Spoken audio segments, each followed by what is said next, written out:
and the data that the Fed is formulating policy decisions around have a much wider error term around them than they ever have in the past.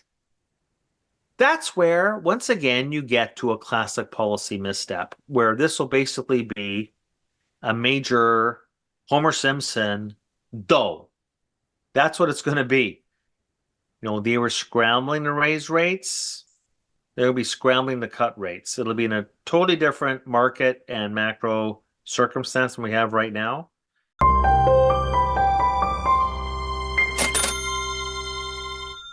Welcome to Thoughtful Money. I'm its founder and your host, Adam Taggart. Today's guest expert just released a warning that the official jobs data reported by the government are, quote, overstated by historical proportions. And when the downward revisions get released, it will shock both the Federal Reserve and the financial markets. For the details on this, we turn to the man who wrote the report, highly respected economist and award-winning researcher David Rosenberg, founder and president of Rosenberg Research. David, thanks so much for joining us today. Well, Adam, it's great to be on. Thank you. Hey, it's always a great pleasure. Lots to talk about. Really want to dive into that new report with you. But if we can, let's kick this conversation off at the high level that I like to whenever you're on. What's your current assessment of the global economy and financial markets?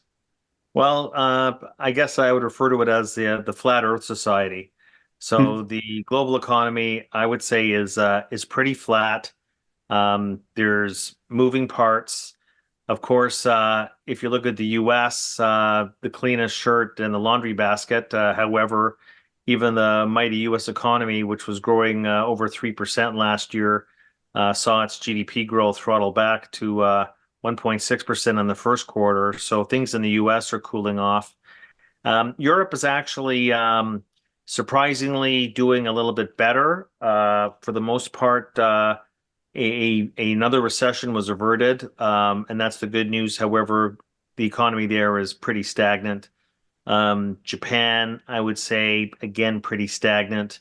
China seems right now to be printing a little bit better data. However, their economy is still really struggling under the weight of the lingering property and debt crisis that's going on there. So, you can pick and choose, other parts of the planet. In Europe, for example, Spain, Portugal, and Italy, the basket cases that we talked about every day a decade ago, they seem to be outperforming, the core, France and Germany. You've got India, which is seeing tremendous productivity-led growth. So you have some areas of the world that are showing some panache. Canada, of course, I sit here in Toronto. Canada has this allure of positive growth, although it's anemic, it's less than 1%. But in the context of 3% population growth, real per capita GDP in Canada is actually contracting at an epic 2% annual rate. So uneven, some areas doing better than others. India is still red hot. But outside of that, very uninspiring global economic backdrop right now. Okay, and just real quick, when you look over at the markets, how would you generally categorize them? Well, you've got some markets that truly have secular tailwinds. I mentioned India before. And the market is trading at lofty valuations, so a lot of the good news is priced in. However, Modi, might be a divisive nationalist leader, but what he's done, he's pulled a Reaganomics when it comes to a lot of the structural changes taking place in India. So you have 8% growth that's being fueled by productivity, which is why they're having tremendous growth and declining inflation. It does sound like what the U.S. experienced in the 1980s for anybody that remembers that period. Japan is consolidating right now, but after a phenomenal year, it's still one of the best stock markets year to date. And we're seeing the last leg of Abenomics, the structural reforms taking place, the pressures from the regulators on the corporate sector to remove idle cash and return it to shareholders. When you look at Japan, you're seeing the all-in yield, dividends, buybacks, amongst the most alluring on the planet. Those are some critical areas that are doing very well. Europe, very interestingly enough, Europe having averted a recession and averting an energy crisis. That's been a tremendous, actually, people don't talk about Europe actually outperforming the S&P 500 this year. And of course, part of that is the fact that you had a lot of bad news priced in, and the bad news did not happen. But their market is like trading at historically low multiples, so they're a better valuation play than in the United States. Of course, when I get asked the question, Adam, about my view in the stock market, and I didn't start off with it, invariably that's all people talk about is the S&P 500. Mm-hmm. But from my vantage point, it's become a very speculative market, and it's trading at a 21 forward multiple. And so, unlike Japan, where the multiples are high, but you're competing against bond yields that are 1%, I see in the United States, the front end of the curve, almost 5% yield, the 10-year note, well over 4%. The bond market is trading actually very attractively relative to equities for the U.S. stock market. So I still think that although the best companies in the world are populated in the S&P 500, of that there's no doubt, they're just right now not the best stocks. If you're a global investor and you're looking for relative value and true secular tailwinds, there's other places in the world to park your money in the equity market than the U.S. right now. Okay, better relative value to be found elsewhere outside the Yeah, U.S. let me just add that, we're trading in the top decile, top 10% of valuations of all time. And I like to invest and make recommendations off of markets, asset classes that have a tailwind. I'd rather be investing at a time when the valuations are in the bottom 10% than the top 10%. And valuations are never a timing tool, but they do provide investors with a window of what their expected future return should be. When you're trading at a 21 multiple, you're priced for a lot of good news. And as we've seen during this earnings season, and a lot of the earnings, not everybody, obviously, especially in the retail sector, but a lot of the earnings have come through. But yet you're finding that the companies right now that are coming through are beating their earnings. Their stock is not going up that much. And this is something that's brand spanking new this cycle, that companies beating their top and bottom lines are not being rewarded with the same degree of exuberance by the investment community as they had been in quarters past. And that's just a case of the proof of the pudding's in the eating, in the sense that that is a signal that it's a fully priced market. Got it. It's you get to a point where you have sort of maximum exuberance where the ball just can't go much higher. It sounds like you're saying that's sort of where we are with valuations. Feels like that at least.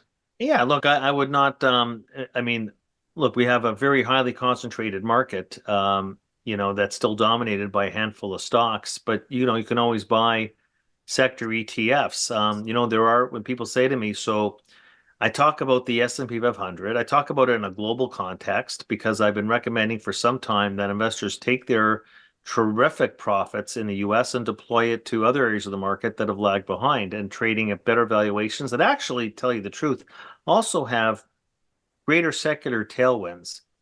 And Japan has done better than the S&P 500. People tend to forget that. We're so myopic in our view. And when I get asked this question about the stock market, it's just a synonym for the S&P 500. But there's another 60, 70% of the stock market out there globally that you can look at. Europe. And when I pull my clients, nobody knows that old Europe has outperformed the S&P 500 this year. And I have to show people my Bloomberg screen to prove it to them. They have no idea. And look what's happened very recently, and we've written about it, is the Hang Seng, Hong Kong, which is the poster child for emerging Asia. And what's happening is there's some regulatory changes taking place there as well that is providing more liquidity for their marketplace.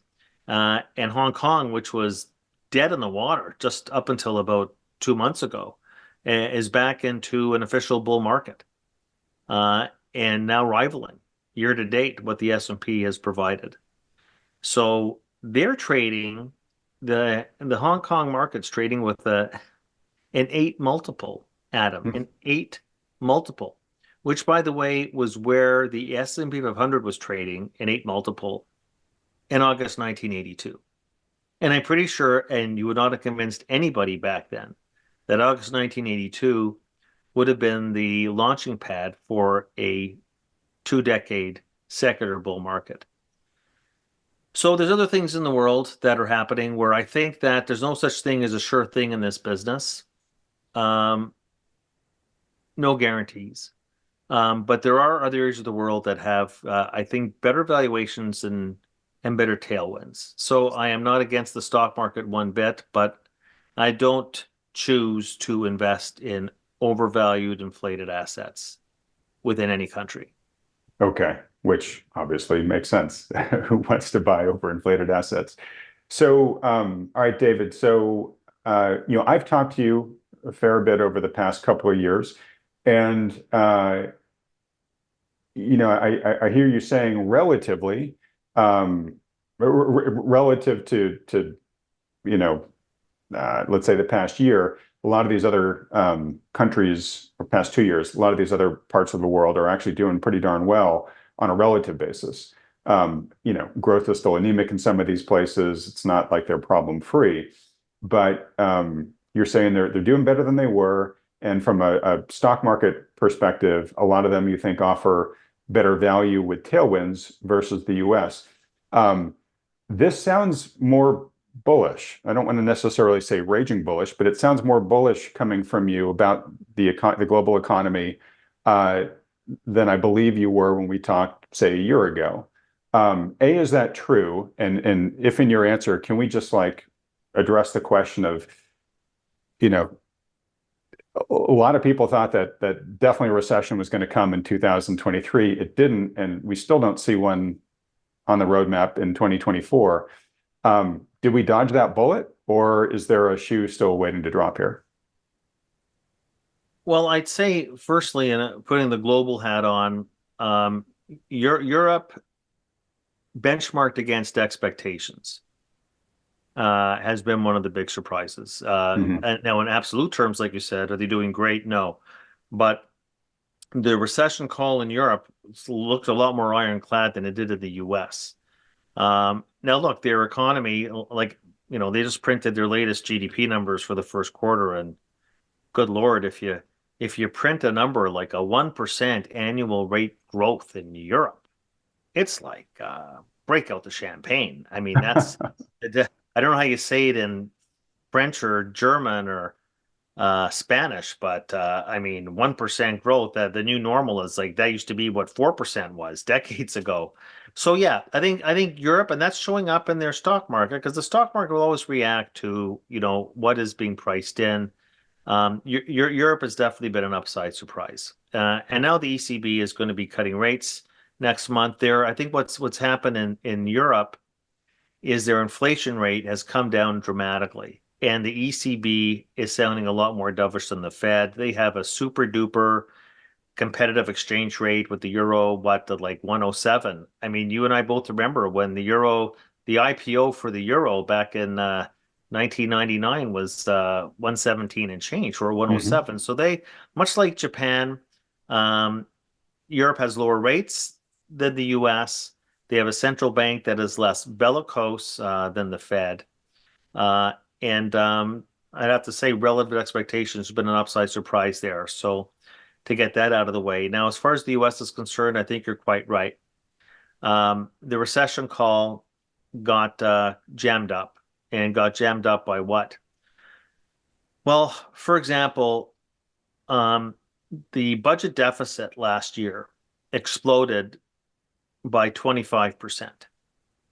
You had really unanticipated fiscal stimulus. Uh, and a lot of that were those Biden subsidies to the industrial sector. In fact, what was fascinating in 2023 was that the construction of manufacturing facilities ballooned 60%. not 16, 60%. Hmm. In the same year where industrial production was negative. So we're building all these facades, we're building these factories because of Bidenomics, and there's been no production. It's like we've created this Potemkin village. And we'll see the extent to which the production follows suit. But right now, these are empty manufacturing facilities, but it created a boom in industrial construction. Industrial construction was a hallmark of growth last year, and that was basically the Biden subsidies. In fact, the fiscal stimulus last year wasn't even so much on the spending side. We have enough of that. But how often in the past have we had, say, 6% nominal GDP growth, which is what we had last year? Uh, and yet government revenues were down 7%. Normally, a 6% Hmm. nominal GDP stream will generate an 8% revenue stream for the federal government. Because of those massive subsidies, government revenues for the first time ever were down. We're down. You would have thought, looking at the revenue numbers, that we had a horrible recession last year, but that was the fiscal stimulus. Those were the subsidies at play to generate that economic activity on the industrial construction side. Non-residential construction boomed last year. So that was a big part of the getting jammed up on the recession call. Uh, what else? Well, we had the last leg of the excess savings file kicking the U.S. consumer into an elevated gear. Uh, and came as a big surprise, especially to me, because history shows, and maybe we shouldn't be relying on history anymore, because as narcissistic as the U.S. consumer's always been, you're talking about a three standard deviation event that, when Joe Biden was told by his economists in the opening months of 2021, go big or go home. All the academic research showed that when the U.S. household sector is confronted with a stimulus check, they save half and they spend half. This is $2 trillion in one fell swoop. We all won Hmm. the lottery. No matter your income, no matter if you had a pulse or not, no matter who you are, you got a stimulus check, but it was so damn big, you couldn't possibly spend it all at once. Well, historically, the household sector spends half and saves half, but not this crew, not today's household. All of it got spent. The rest of it got spent last year. And that was a big part of the ongoing strength in the consumer. It wasn't about jobs, wasn't about organic income. It was about the continued drawdown of those excess savings. And then on top of that, what happened that I certainly didn't anticipate was that we were going to get double-digit growth in credit card balances. Hmm. 10% growth in credit cards. We've reached a situation now where the average American household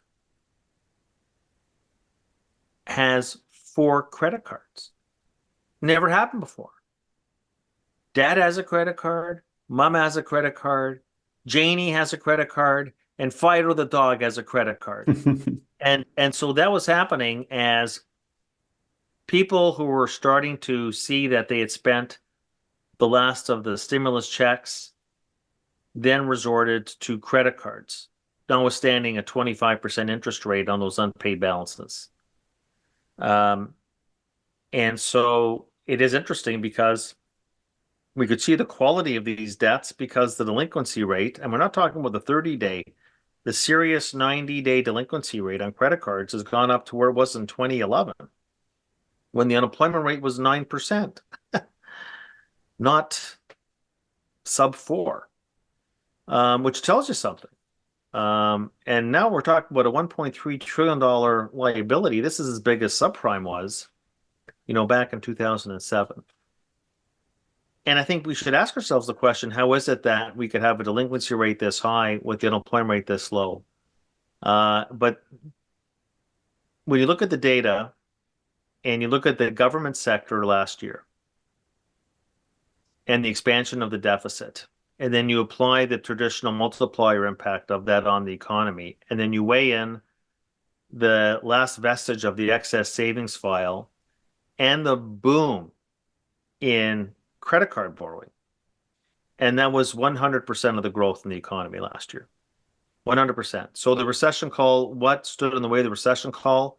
Fiscal stimulus, the last vestige of the savings drawdown, and this incredible boom in credit card borrowing and spending. And that's your story. That's how we averted a recession. Okay, thank you. Super helpful. Um, we're on the consumer side of things. We're still at like really historically low savings rates, right? Right now. Savings rate is around 3%. And in the pre-COVID norm was closer to 8%. And Okay, so you're 100% right. And that is and a lot of that is because of the credit card borrowing, because the borrowing is a source of cash flow, but it's not part of income. But yeah, the savings rate is at historically low levels. And again, I didn't think that at this stage we'd be down to 3%. You know, historically, Americans put away 8 cents in the piggy bank for every after-tax dollar they earn. Now we're down to 3 cents. So you're asking, yeah, exactly. How is it that we managed to avert a recession? Well, that's another big part of the puzzle is this ongoing willingness to draw down the savings rate to historically low levels to sustain our consumption patterns. got it, got it. So we're basically we've been eating our financial seed corn to keep the economy fed, if you will, at least on the consumer side here, where we got a ton of money from the stimulus. We didn't save any of it, basically. Previous times when consumers got stimulus, they saved about half. You're saying this time we spent it all. Not only did we spend it all, but we have then drained our average savings down, which has been an additional stimulus of the economy. And we have not downshifted our spending. We have simply shifted it from savings or income to the credit card. Well, and So there's something else, Adam, that I didn't mention that deserves some attention. That comes down to the drawdown of the savings rate to these levels that we actually had back during the housing boom in '07 and the dot-com boom in 99 2000. You tend to get a savings rate drawdown of this magnitude. I never said it was unprecedented. It was just extremely rare, but it happens after an asset price boom. And that's what we've had between the equity market and the housing market. And don't forget that house prices are going up for the wrong reasons. They're not going up mhm. because demand is strong. They're going up because there's no supply in the resale market. So even if you have weak demand with no supply, prices can still go up. This isn't the same thing that happened in the mid 2000s when it was really demand led. This is a very unusual situation. Home prices going up at a 7% annual rate after a 525 basis point rate cycle is, well, that's enough to cause your head to spin. But look at the Exactly. stock market. So in the past year, the amount of net worth, the amount of the value of wealth on household balance sheets has mushroomed by almost 12 trillion dollars. That's like half of GDP got lopped onto household balance sheets uh, just in the past 4 quarters. So everybody is feeling wealthier. Well, I guess not everybody. Whoever it owns assets, you feel wealthy. And so you're looking at your 401ks and you're looking at your stockpile of assets and you're looking at your house and your vacation home and your equity portfolio. So you say, well, why shouldn't I spend more of my income because my stash of assets are going to look after me in my old age. So why bother saving? And so there's that part of it too. It always seems to happen as classic peak of cycle, right? Like when you start getting the unemployment rate with a three handle, and we've been there for some time, Mhm. and you get the savings rate with a three handle, that is very, very late cycle. Very late cycle. When the savings rate is like 10% and the unemployment rate is like 5, 6, 7%, that's when you know you built up a lot of spirit capacity and you got a long runway for growth. Well, we don't have that right now. When you get a three handle on both those indicators, you are bumping against a wall. And that's why, by the way, I'm not throwing I guess you can call me stubborn. I'm not throwing the recession call away. I've admitted that I was wrong last year. I'm wrong for these reasons. A lot of those reasons are non-recurring. So I'm saying delayed is not derailed, which by the way are the words I was using back in '07 into '08 when the same questions happened in '07. Where's this recession already? Next thing you know, it's starting at the end of '07, but it took a long time and there were things getting clogged in the way then too. There was the elongated cash out refinancing craze and mortgage equity withdrawal. There was still that last vestige of all the wealth created by the housing market. You had Alan Greenspan and Ben Bernanke saying house prices never decline on an annual basis. Don't worry, be happy. The problem with subprime will remain contained. Don't worry, be happy.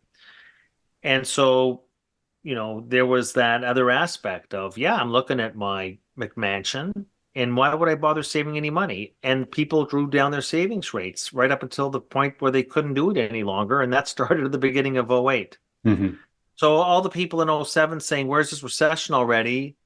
Uh, well, they stopped asking that at some point in '08. You brought that up before in your opening statement. You said, "Well, doesn't look like there's a recession in 2024." I'm not so sure about that. We have not seen all the damage from what the Fed has done, and the Fed is not getting ready to cut rates. And we have one hell of a corporate debt rollover. It's 100% true. All these homeowners that locked in at those rate lows, they're good. They're good. They're prisoners in their home. They can't refinance, or else they're going to pay a 300 basis points extra. So they're prisoners. That's why there's no supply.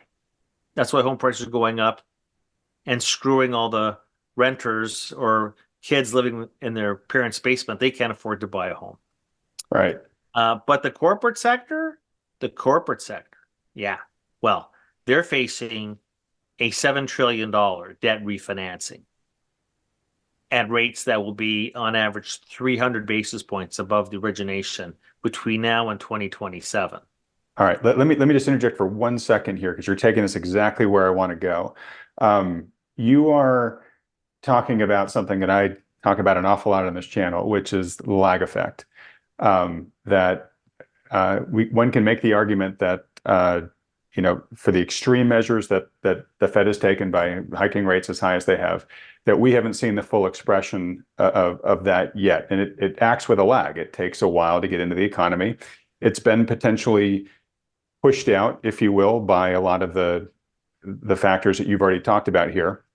So a big question I keep asking people, which I just would love for you to answer in your answer, is has that lag effect been derailed or just deferred? It sounds to me like you're saying it's deferred, and you're going to start now talking about the corporate debt maturity wall, which I wanted to ask you about. And I've been hearing recently, there was a lot of sort of alarm bells being rung about it at the end of last year. Coming into this year, I don't hear them that much anymore. And I've even heard some people say, they've had some creative refinancing going on and it's not going to be that bad. Do you agree or disagree? Well, we're talking about a $7 trillion debt rollover.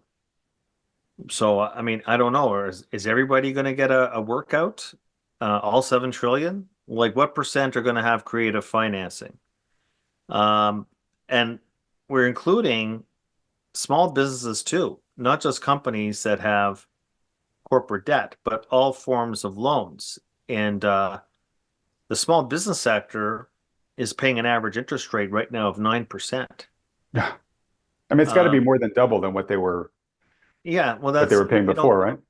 well, once again, it's very interesting to me that we've had no growth in business capital spending over the past year. We had tremendous growth in industrial construction, but classic machinery and equipment spending is basically flat on a year-over-year basis. What is going on here? People have it in their mind that we have this great economy going on. It's been government, okay, and it's been the consumer that's been aided and abetted by the government and this drawdown in the savings rate. And of course, the consumer is 70% of GDP. But where's CapEx? And you look at the monthly numbers from the Commerce Department on core capital goods orders and shipments. There is nothing going on.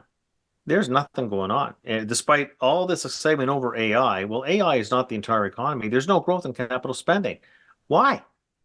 Why? Well, what's happening is that the C-suite of corporate America, they're seeing the debt rollover calendar. They're seeing their incremental debt servicing costs that are going to cut into their earnings.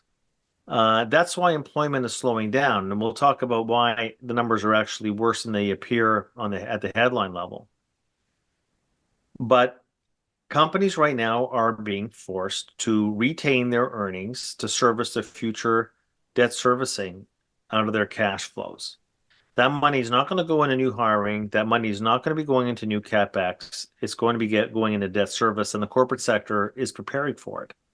And that comes out of GDP. And then there's all sorts of multiplier impacts and leakages from cutbacks at the corporate level, small business and large business, to the rest of the economy.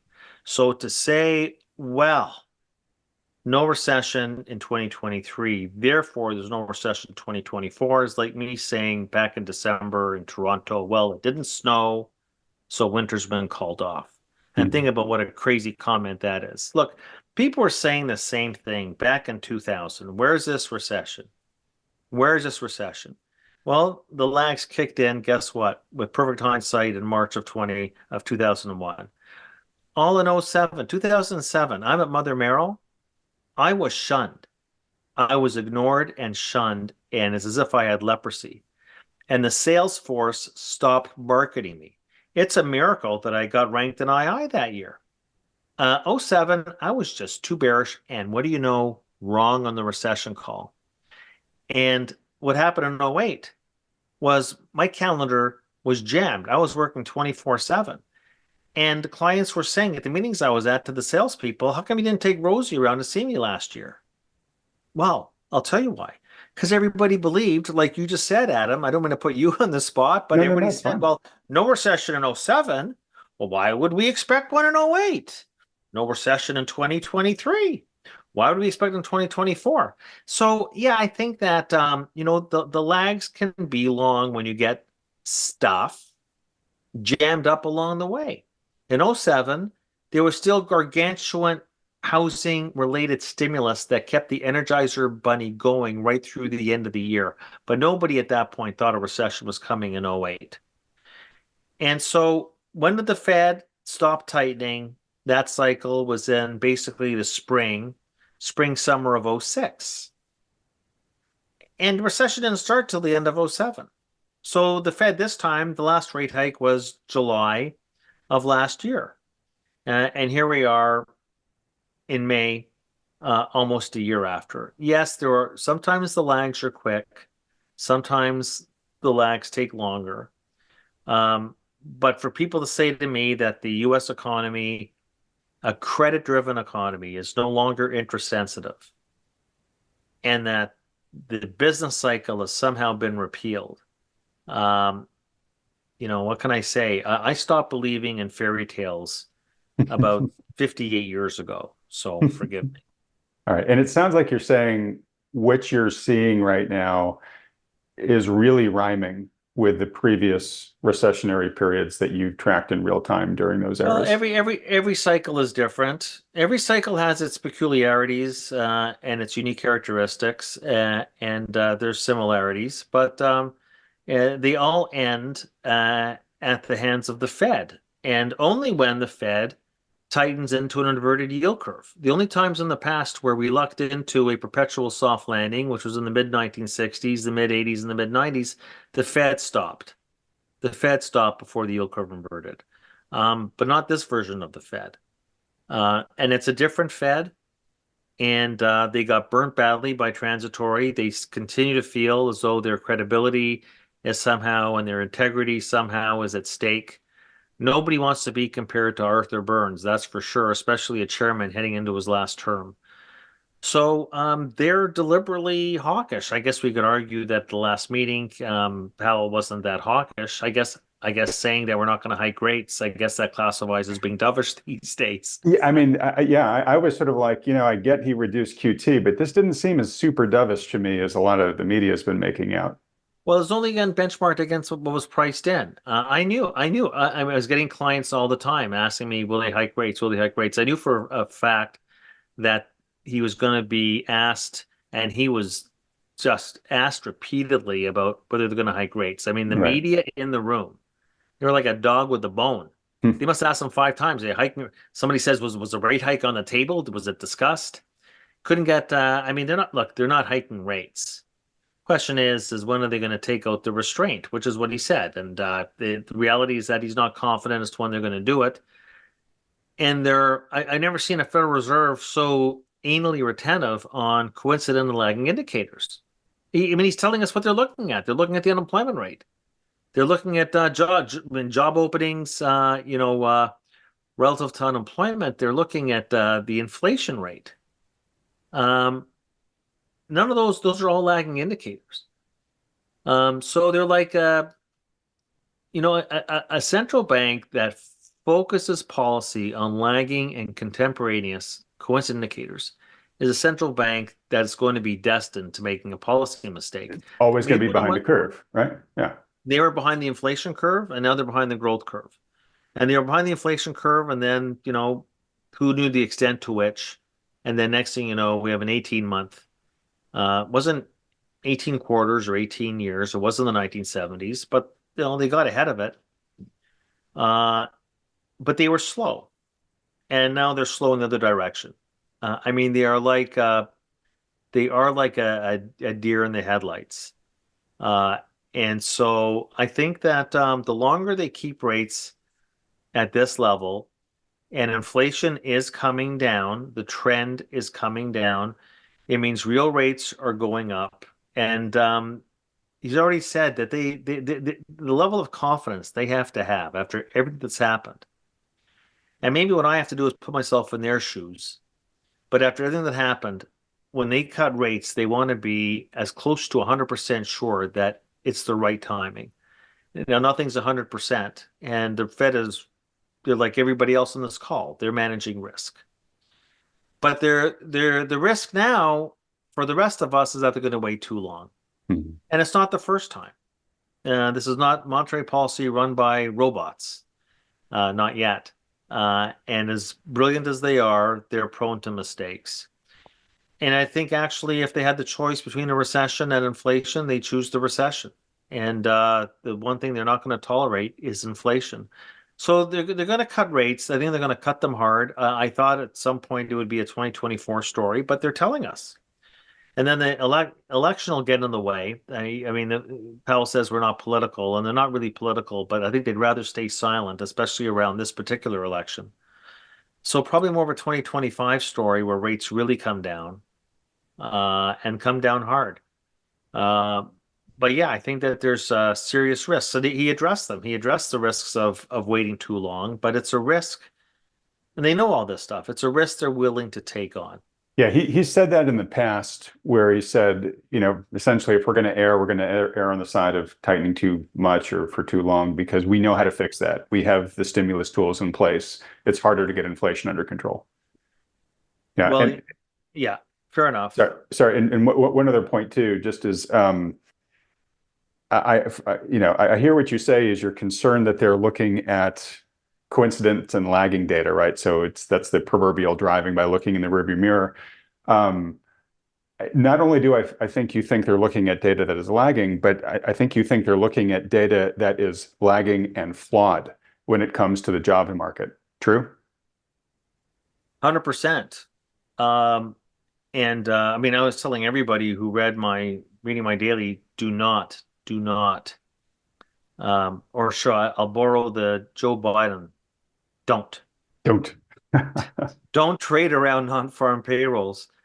Of course, um, so what I wrote about was that we got something called the QCEW a few weeks ago. Acronym for what? Quarterly Census of Employment and Wages. It's everything. This is census data And because it includes everything, including the kitchen sink, it's lagged. So it goes to the third quarter of last year. It includes 12 million entities. To repeat, it's the census, it's everything. Non-farm payrolls that the Fed bows to the holy grail of non-farm payrolls is 700,000 establishments.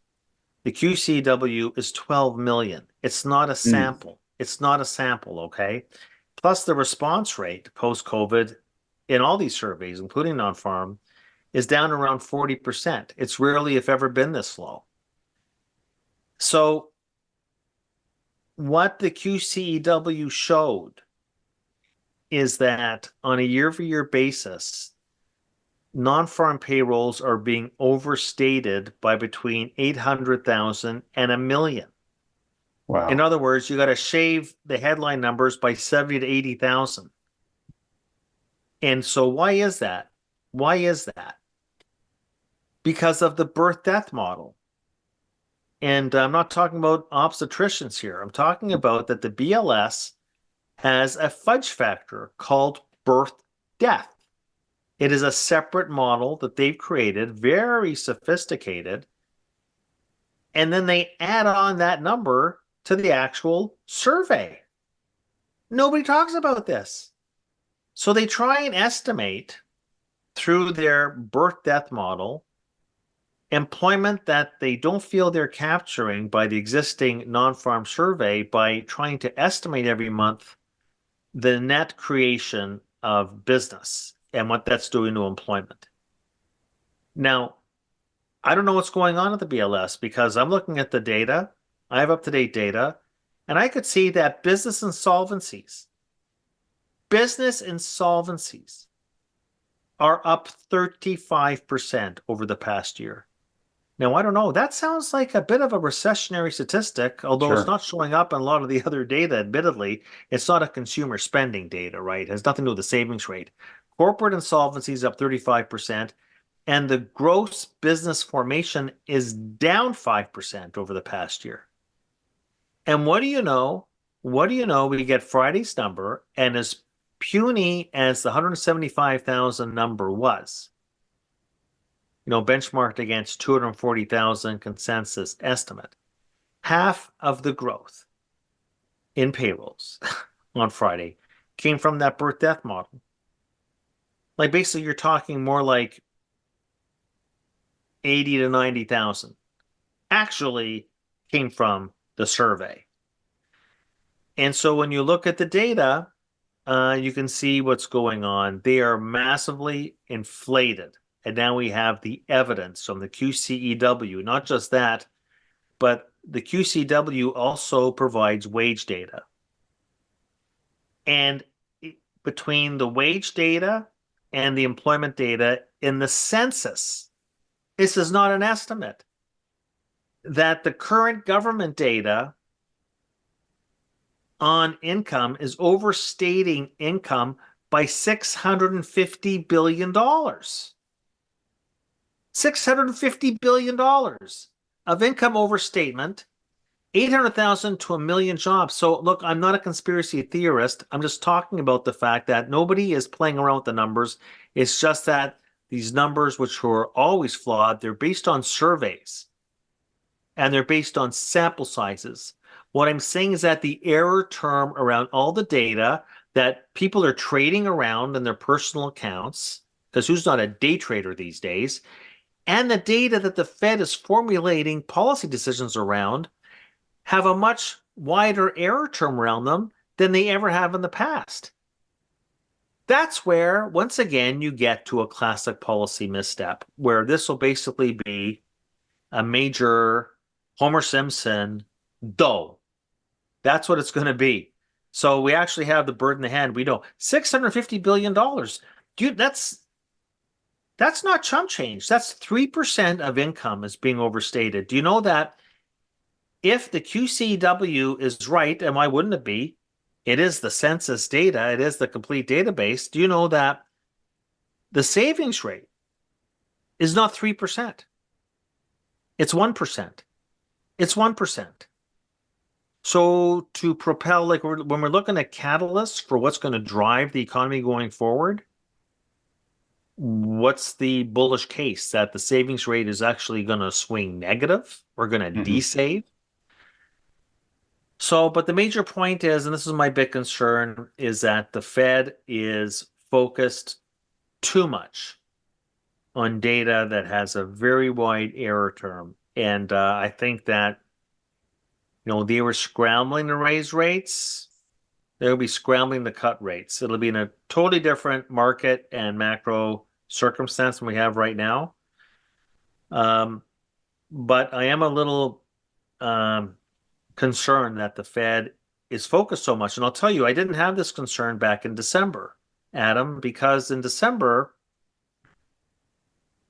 I felt liberated because Patrick Harker, who heads up the Philly Fed, gave a speech where he said that we are no longer going to be focused exclusively on the incoming government data. We are going to pay attention at least as much to survey data and to what our business contacts are telling us. And I said, well, that's exactly right. That's when the market started pricing in 6 rate cuts because they all knew what the vast majority, I guess they front run a lot of the retailers, including Starbucks, right? Like they sort of knew. Yeah, that they were So that's struggling. what Patrick Harker said that we're, and then what do you know that in the December meeting, what does Powell talk about? The beige book, the venerable 53-year-old Fed beige book. I've never seen a Fed chairman spend as much time talking about the beige book as Powell did in December. So, of course, the market front run the Fed will go from 3 cuts to 6. He's talking about the beige book. And of course, anybody who read the beige book in December was going, whoa, daddy, wow.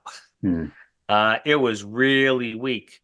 Um, and the beige book is the richest piece of information, all anecdotal, but it's all what business contacts are telling the Fed. It goes back 53 years. I've to show you what a fun-loving guy I am. This is how I spend my time on the tarmac. I read beige books, but it is a wealth of information by region and by industry, right up to date on what's happening in the U.S. economy that is not in the data. So I'll just say that nobody talks about that anymore. Did Powell mention the beige book at the last meeting? No. Or the No. meeting before that? No. Is anybody, and they've all sounded very hawkish. Even Goolsby, who was the last holdout on the Dover side, they're back to focus their data. See, data dependency at a time when the data have such a wide error term should be troubling for everybody. But the Fed told us in December we are going to listen to our business contacts. And the reason they said that is they said we should have listened to them before the inflation bulge because they warned us and it Right. wasn't in the data. So you read the last beige book that came out a few weeks ago. You can't read that beige book and come to the conclusion that this is a 3% growth economy. Not a snowball's chance in hell. No. Was it recessionary? No. But let's say that you read the beige book and it came right out with information right up to April. Pretty flat economy. Pretty flat, pretty European like. Except Europe's coming at it from a situation where nobody expected anything but negative and flat is good. In the Right. US, it's like perpetual 3% growth, and the United States has miraculously uh, destroyed Mother Nature. There's no such thing as a recession anymore. But you read the base book and flat, flat economy. Uh, and for all the anxiety and angst over inflation, you could not read the base book and find any inflation. I know people like to talk about inflation because what they do is they conflate. They're talking on CNBC today about egg prices. Okay. Inflation is not prices, it's the change in prices. Paul Volcker, who is bigger than Paul Volcker, not just literally, but figuratively, the world's most acute inflation dragon slayer. But the price level under his 7-year tenure at the Fed went up 60%. Prices never went down. So people conflate prices and rate of change. And the beige book was replete with evidence from business contacts. They have no pricing power. They have no pricing power. Their pricing power that they had last year and 2 years ago has completely diminished. And all we have is a central bank that focuses on what? The CPI? The CPI? Really? The CPI, where 27% of the index is one question, owner's equivalent rent. Right. People know that 27% of the CPI that you trade around, I don't trade around these numbers. It's one question. It's not even, OER is not even a price anybody pays. 27% of the index, not gas, not food, not healthcare. It's OER. And it's one question to the sample of homeowners on the survey. What do you think you'd be able to rent your house out for in the coming year? That's what the Fed is basing its rates decisions on. Right. Right. And that data changes with a long lag. It is a slow moving data point. It's the only, if Alan Greenspan gave a contribution to society when he was Fed chairman, was back in 1996 in a heated debate with Janet Yellen. And of course, because in addition to the beige books, I read all the transcripts from the Fed. So to show you how I spend my spare time. And he said the CPI is a flawed statistic. The PC deflator, a little less flawed. But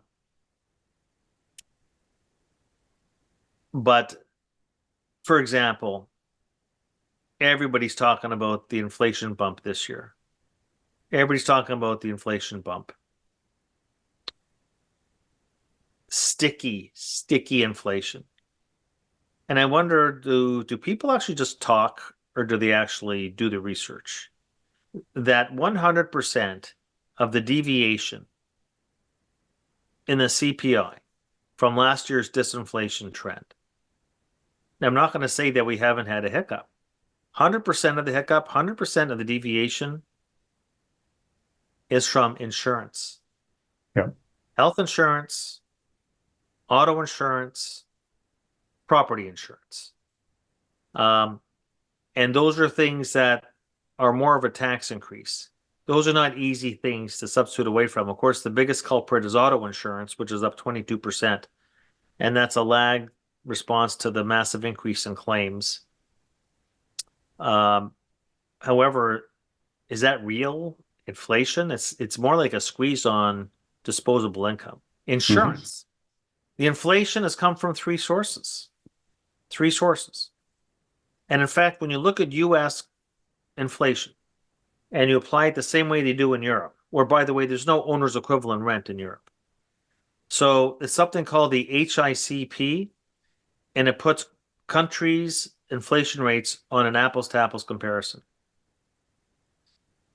Now, Powell will never talk about this because he wants people to believe that we're higher for longer. So why would he ever? Why would he talk about this? He doesn't talk about it. But the U.S. inflation rate on a European basis is 2.4. Okay, you know where core is? You know where core inflation is when the U.S. core is put on the same basis as the European core. 1.9. 1.9. We're already below target. In fact, the 1.9 is lower than where it is in Europe. And the ECB is going to cut rates next month. And the Fed is basically just, fiddling his own burns, right? So Right. Very interesting dichotomy. All right. Well, look, David, I want to, since we're getting near the hour, I want to make sure to get two more questions in for you if I can, or two more topics for us to talk about, one of which is just being your market outlook for the year, given all of this. Real quickly, though, I just want to pull up a chart, and you'll find it very familiar because it's one of yours. I pull this up from time to time. You mentioned that you think the Fed is, I'm trying to remember the exact terms you used, but you said it's going to be, right now it's really resisting changing rates, but I think you said they're going to start scrambling to cut at some point. And if that indeed happens, well, that would be very consistent with history, right? Every one of these times we raise rates, we hang out probably for too long at the plateau, and then the recession starts arriving and the Fed is just scrambling to cut rates as we go into that. So again, it looks like you're just thinking history is probably highly likely to repeat here. Yeah, well, take a look at the data on the far left, starting in 85 into 86. Um, Volcker was still there, Volcker, and there was no recession, and they still cut rates 200 basis points. Now, the shaded regions are recession bands, and 100% of the time in the past, when the Fed has tightened and continued to tighten past the point of the yield curve inversion, which started in the summer of 2022, you've had a recession 100% of the time, but you never know. It's the NBER, not anybody else, is going to decide. It's the National Bureau of Economic Research that will decide when the recession begins. And with perfect hindsight, we can draw in recession bands. Now, take a look at the recession bands. They happen after the peak in the funds rate, not during, not before. So shame on all of us to have believed that the recession would have started last year way too early. Big mistake. However, to throw in the towel is also, you're going to double down on your mistake. A lot of people did that in '07, by the way. So that's 100%. That's a great chart because it shows that the shaded region happens after the peak, and the peak was last July. So I think the recession is still staring us in the face without trying to be cute enough to try and time it. All right. Well, David, look, with that outlook, in terms of recession not derailed, just delayed, and maybe we're heading closer towards it as we get through 2024. What is your market outlook for the rest of this year? Looking through that lens, because if you're right and we start seeing increasing signs or precursors, at least, that we're headed more towards even slower growth and maybe even a recession, that's highly contrary to the current prevailing no landing narrative that still dominates the markets. Well, in our monthly strategizer publication, we go through all the asset classes globally. Let's talk about the U.S. Our model for the U.S. is totally absorbed by the excessive valuations. So it's basically pointing to no return in the U.S. stock market in the next year. However, what's interesting is that the bond duration model has really improved a lot. So in our asset mix, we are continuously moving money out of U.S. stocks and into U.S. treasuries. And we actually think that the U.S. the inflation is going to come down quite a bit. The Fed will be cutting rates. They're going to wait too long. But I think that we're going to have a yield curve in the next year that's going to be a lot lower and steeper. In other words, it'll revert to its more normal. 85% of the time in the past, the yield curve is positively sloped, just to show you how bizarre this has been in the past while. Only 15% of the time is it inverted, and we're living in that 15% of the time, but it's not normal. So the curve will invert, the curve will steepen, positive slope. The best returns will be at the long end of the curve. I think that you'll make 20% total return in the long end of the treasury curve, and I think you'll make zero. The reality is that with these valuations and with the equity risk premium actually almost close to zero, I don't see the arithmetic proposition for the stock market right now, but I expect that that'll happen in the next 12 to 18 months, and I'm going to be patient and I'm going to wait for it. But right now, what's not priced in sufficiently is the Fed cutting rates more aggressively than what's priced in. People have thrown in the towel on that view. And everybody's got a sticky inflation view, but I don't. I see that there's a lot of cyclical forces at play that's going to take inflation down quite a bit and surprise a whole lot of folks. So I think that bond yields will come down. You don't own treasuries for the yield. I get that all the time. Why would you buy a 10-year note at a 4% yield? Well, you're not buying it for the yield. You're buying it for the capital gain. Just people that ask me that don't understand convexity. So it's like an equity market person. Would anybody say buy the market for the dividend yield? Seriously? Buy the market for the 1.2% dividend yield? You don't buy it for the dividend yield. You're buying it for the capital appreciation. However, I would say within the S&P 500, where would you want to be? Well, there's places that you'd want to be. If the Fed cuts rates, like I say, it's going to have good news for bank funding costs. The yield curve will pivot. The banks, I mean, the big banks will be good places to be. Utilities, rate sensitive, telecom services, even select REITs. But I'd want to basically be in areas of the stock market that are correlated with lower interest rates. So whatever is a bond and drag in the stock market is where you want to have your concentration. Um, ordinarily lower rates would be good news for growth stocks. However, they're just too expensive for me right now. But at some point, their relative valuations will improve. They may be the first part of the market you want to get into as rates come down. The cyclicals I wouldn't touch because I cling to the recession view only because beyond being an economist, I'm also a historian. Um, I'd say that there's secular themes. Aerospace defense, for example, globally, defense spending has visibility. Uh, and there's areas of in the commodity markets that are not cyclical anymore. They are feeding into whether it's EV or the greening of the world or various infrastructure. You can take a look at the performance of copper in the past little while, telling you something about parts of commodities and critical minerals. Um, those are areas I also like. Gold. Gold's in a bona fide bull market when it hits new highs in every currency terms.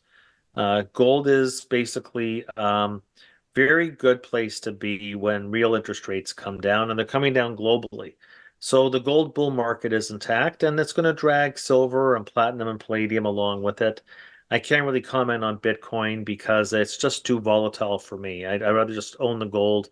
They probably have very similar principles, but Bitcoin is 4 times more volatile than gold is, and I don't want to have to people say to me, should I buy Bitcoin? I always tell them, well, make sure that you barbell your Bitcoin portfolio with a pacemaker. And and as I said before, there's exciting themes around the world. I said before, our European models improved quite a bit, but I'm always a little skeptical about the European story, tell you the truth. Um, but emerging Asia is looking very good to us. Emerging Asia, Hong Kong is breaking out.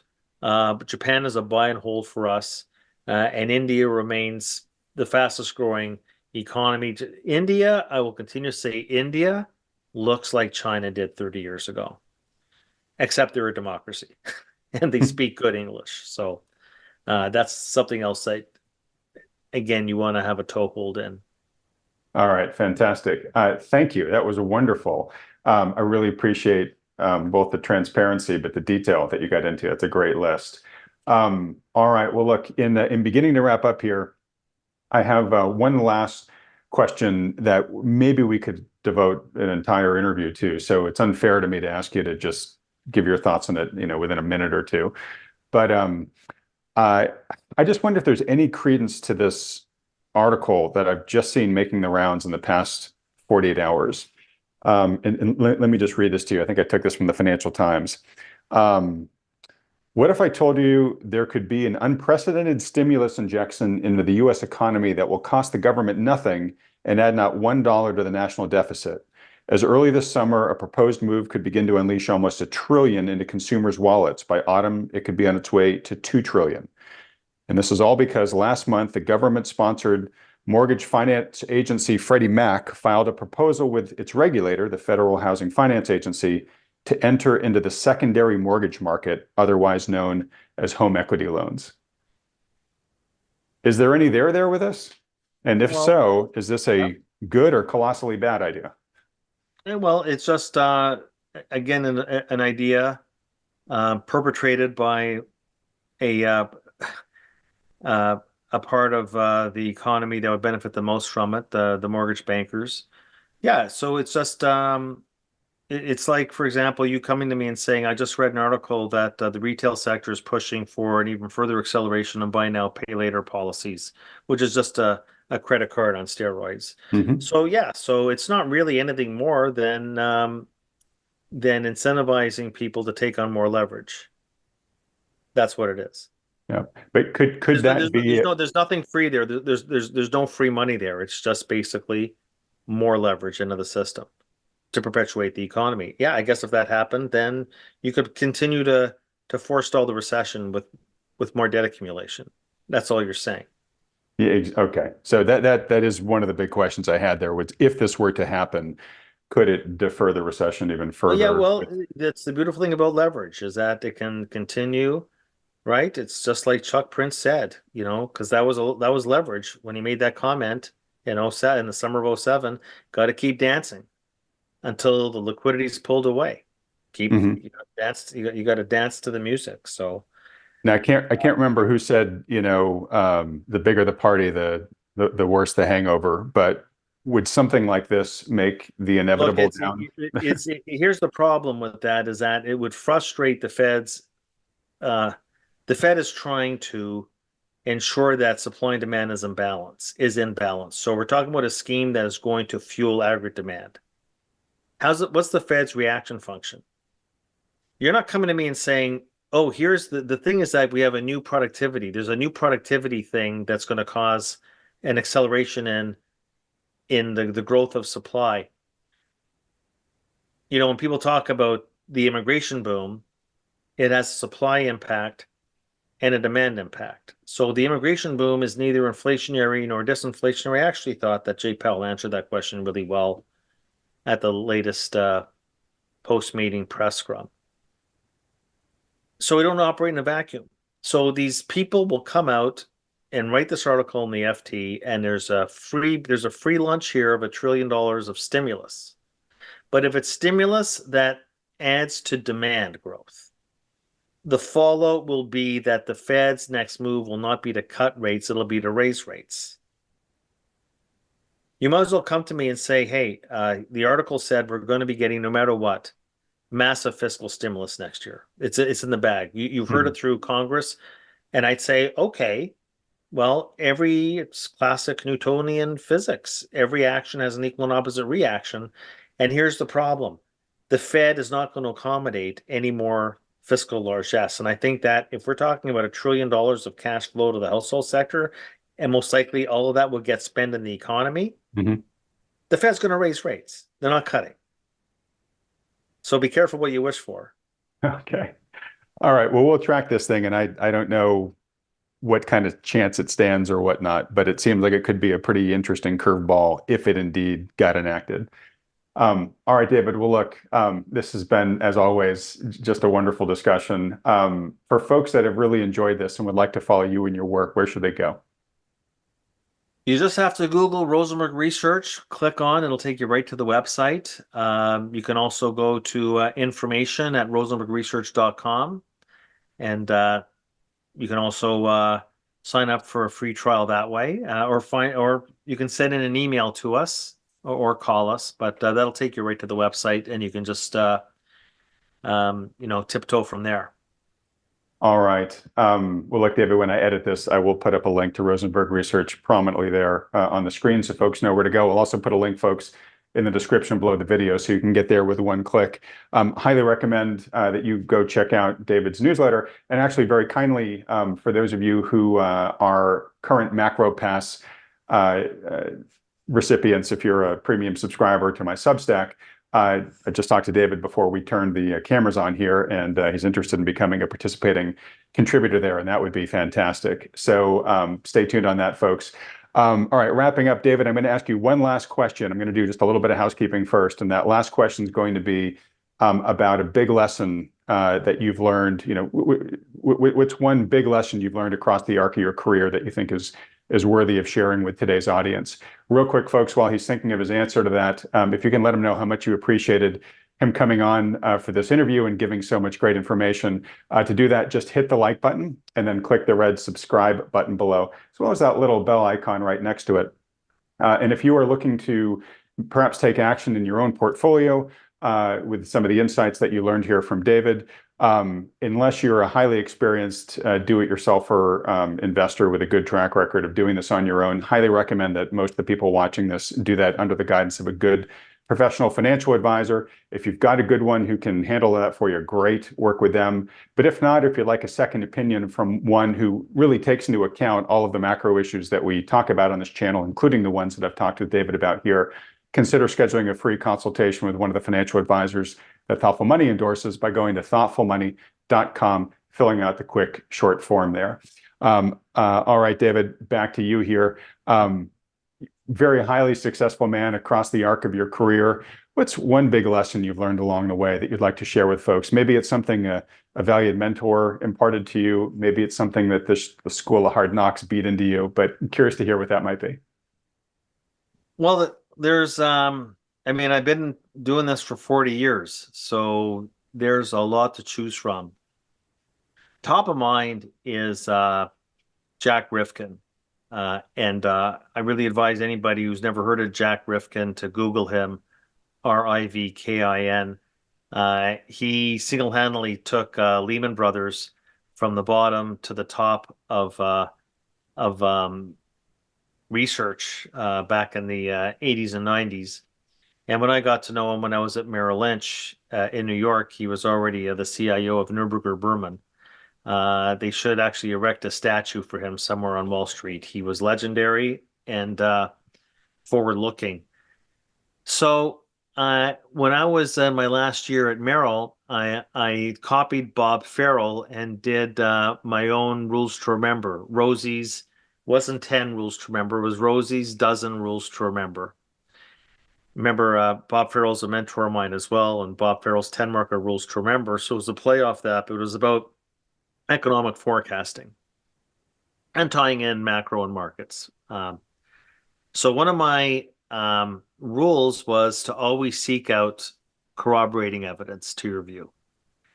The day I published it, Jack Rifkin calls me up and says, Dave, you have to call it back, change it immediately. Your rule number 5 or whatever it was. I said, why? He says, you should always seek out non-corroborating evidence to your view, not corroborating evidence, because then you're getting into your own level of groupthink. You're an echo chamber, yeah, your echo chamber, and you are not checking your blind spots. So I quickly called the desktop publishers and compliance and my boss at research, and I said, we got to pull that back because we have to white out something, or not, not white out, but add in non-dash corroborating evidence. So that was actually a great lesson from a great mentor and a great friend. All right. Well, thank you so much for sharing that. I echo something similar often, which is by definition, we are blind to our blind spots, right? So we always need to be looking out there through others' eyes to see what we can't see on our own. Hey, fantastic. And David, actually, when I send folks my notes from this interview, would it be all right? Do you still have those 12 rules? Would it be possible for me to share those 12 rules with folks? I've got them. Yes, I got them somewhere. Absolutely. All right. Well, if you can dig them up, send them to me, folks. And folks, just a quick reminder to anyone who subscribes to my Substack, free people, we send every one of these videos as it goes out. I will include in the free part of the video, if David's able to find them, his 12 rules so everybody can see them there. And then, of course, if you want to read my my actual summary of this key takeaways from this video, that'll be available in that same email to the premium subscribers to the Substack. So to get that, just go to thoughtfulmoney.com, click the little newsletter link at the top of the page. That's how you sign up. It takes you just a second. David, it's been fantastic. Thank you so much. Really look forward to having you back on the program again soon, especially especially if you're looking through your lens and see something that gives you great confirmation that the timing of your outlook is changing or accelerating or anything like that. If you have any audibles to call, we'd love for you to come call on this channel when you get a chance. Done. All right. Thanks so much, everybody else. Thanks so much for watching.